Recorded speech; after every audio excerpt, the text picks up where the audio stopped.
Houston Rockets small ball has changed the NBA title race, and that's not something to be taken lightly. The Rockets are trying to be the first team to win a title with no legitimate big man. Keep in mind, every team that's ever won an NBA championship, they had a power forward or center in the rotation that made an all-star or an all-NBA team before the year that they won the title. Well, Tyson Chandler fits that criteria for them, but they don't play him. Could this be the first year a team wins without a big? Well, the Rockets are one of the few teams that have two bona fide superstars. And in the West, the Rockets are the only team that has two superstars that have played together in the playoffs before. This is when young Harden and young Russ were on the floor together with the Oklahoma City Thunder. Now, the last playoff game that they played together was Game 5 of the 2012 Finals. And what's crazy is that they both had exactly 19 points, 4 rebounds, and 2 steals apiece in that game. But then, they were just young pups, man. They were just babies in the league. That was before either one of them had won an MVP award. But now that they've teamed back up in Houston, they got their sights on making it back to the finals, but this time, they're trying to finish the deal. Now, if they're gonna do that, it's gonna be this Rockets small ball lineup that's gonna be the reason. So in this trend, I'm gonna take a deep dive into the heavyweight matchups the Rockets are facing in the playoffs, and just how their small ball lineups will match up against the competition. But first, I gotta give out my Weekend Warrior award. This award goes to the player who had the biggest performance over the weekend, and I had to go with Luka Doncic. His 36-point insane 19 assists and 14 rebounds in an overtime victory over the Milwaukee Bucks, it definitely earned him the Weekend Warrior award. Luka now has the most 30-point triple-doubles over the last 2 seasons in the NBA with 13. But that's more than twice as many as LeBron or Russell Westbrook has over that same time frame. Luka also passed Magic Johnson and became the youngest player in NBA history to lead the NBA in outright triple-doubles. Now that the Mavs are locked into that 7th seed, it's time to see if Luka Magic can dominate in the postseason the way that he's been doing in the regular season. Now make sure you stick around to the end of this video, because after we discuss the Rockets small ball lineup and how that changed the NBA title race, I'm going to give you my prediction for tonight's marquee matchup between the Lakers and the Denver Nuggets. Let's get it. Are you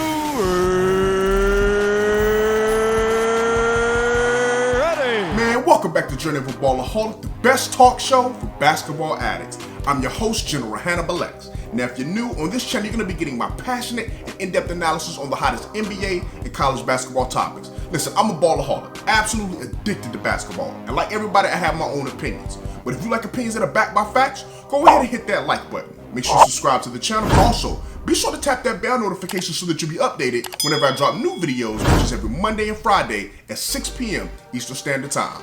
Okay, so before we dive into the matchups, we gotta remember that the key to the Rockets' success with this small ball lineup is the spacing. And that's why Daryl Morey traded away Clint Capella. That trade wasn't for James Harden.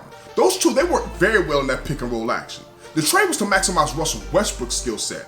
See, Russ's numbers across the board, they've gone up. And with this 5-out offense, Russ is having a field day of getting into the teeth of the defense. But the biggest positive of this Rockets commitment to small ball is the load that's been taken off of James Harden to have to carry. Now don't get me wrong, Harden is still Harden. He's still the best scorer in the game today. But now, he's got a lot more help.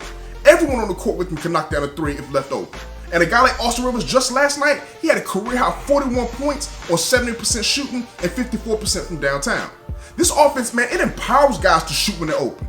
Then Tony, he instills confidence in guys to shoot and just keep shooting. The Rockets, they're playing a numbers game, man. They're determined to live and die by the 3. Now, normally in a 7-game series, you take all those outside shots, you're gonna get sent home. But in this bubble, man, listen, where there's no home court advantage, the Rockets' AAU style of play is perfect for this setup. Listen, against the Utah Jazz or the OKC Thunder, which one of them will likely be the first round matchup for the Rockets, who on either of those teams can keep up with this high-paced scoring offense that the Rockets have? Listen, I give Chris Paul a lot of credit. He's having a top 5 MVP caliber season. But come on, man. OKC or Utah, they wouldn't win more than 2 games against a healthy Rockets team. So it's the second round matchup where I think the Rockets will face their first legit title contender. Now, whether that's the Lakers, if they stay in that 4 or 5 spot, or if it's the Clippers, if they move up to the 3rd spot. Now, keep in mind, the Rockets are just a game. They're just a game and a half behind the Denver Nuggets for that 3rd seed. And with the Nuggets having the Lakers, tonight, they got the Clippers, then they got the Raptors in their last 3 games, I'm actually sticking with my pre-bubble prediction of having the Rockets still in that 3rd seed from the Denver Nuggets. So what that would mean is a second round matchup between the Rockets and the Clippers. Now, most people will pick the Clippers in that series, and I get it. They got Kawhi and Paul George. But the Rockets small ball lineup, I believe that would be the reason why they would actually beat the Clippers in the tough 7-game series. See, teams that would give the Rockets problems are teams that have a legit big that can dominate on the inside on offense, while also being versatile enough to be able to defensively guard on the perimeter. The Clippers, they just don't have that big man. Listen, apologies to Montrezl Harrell, Zubac, and Noah, but none of those guys are elite offensive options while also being good perimeter defenders. Picture Harrell consistently having to be caught out there switching on either guarding James Harden or Russell Westbrook. Man, as Shaq says, barbecue chicken, bro. It's not happening. Then the Rockets defense, which on the other end has been very underappreciated with the small ball lineup, it's been causing havoc for teams. They've been switching everything and doing a great job of doubling when necessary. But who on the Clippers team is going to force them to double down low? Harrell? Listen, man, listen. He's got a great connection with Lou Williams in that pick and roll action, but a steady dive to Harrell on the block, that's not going to beat the Rockets in a 7-game series. So in an unexpected pick, I think the Rockets would actually use small ball to beat the Clippers. Then that sets you up with the Lakers and the Rockets matchup, which will likely be in the Western Conference Finals. Or like I say, if they stay in that 4-5 spot, it could be a second round matchup. How would small ball stack up against one of the largest teams in the NBA? Well, I said before, a guy like JaVale McGee, who starts, even Dwight Howard comes off the bench, they will likely become useless in this series because of their inability to be able to guard on the perimeter, just like with the Clippers bigs. I don't see any exception in that analogy. The key to the Lakers winning and beating the Houston Rockets, it's Anthony Davis. Barkley has said it so many times, and it's probably one of the few things that I agree with. Anthony Davis would have to dominate that series. He has to dominate on the inside, on offense, and then switch to be able to guard guards on the perimeter on defense. I think he has that potential. Listen, for me, I think the biggest test for the Rockets would be the Lakers having LeBron and Anthony Davis. Honestly, I just think that's too much size, especially when you mix in their skill. These are big guys that could demand a double team on offense, but also defend on the perimeter. This is why I think that the Rockets, they need to continue winning. They gotta move up out of that 4-5 spot and move up to that 3rd seed. That way they can avoid the Lakers as long as possible. Listen, I know we just saw them the other night where Russell Westbrook didn't play and LeBron didn't play, and the Rockets, they won. Harden went off. But that's not a true testament to what we're gonna see between the Rockets and the Lakers. Once again, this offense around the Lakers revolves around LeBron, and he's just a major X factor, which once again, the Rockets have no one to guard. Now, we know that anything can happen as far as, in regards to like injuries. I mean, we saw that just last year with Kevin Durant going down there in Toronto going on to win the championship. But once again, we've never seen a team win a title without a guy being 6'7" or over in the rotation. So the Rockets are gonna need some luck. They're gonna need some good juju. They're gonna need everything they need to be the first team to do that. It's gonna take some great execution, man. And like I said, and a lot of luck along the way. But if there's one team that will be the first team to do it, to me, it would be this year's Rockets. This team is led by Harden and Russ, who just became the highest scoring duo in the history of the NBA post-merger.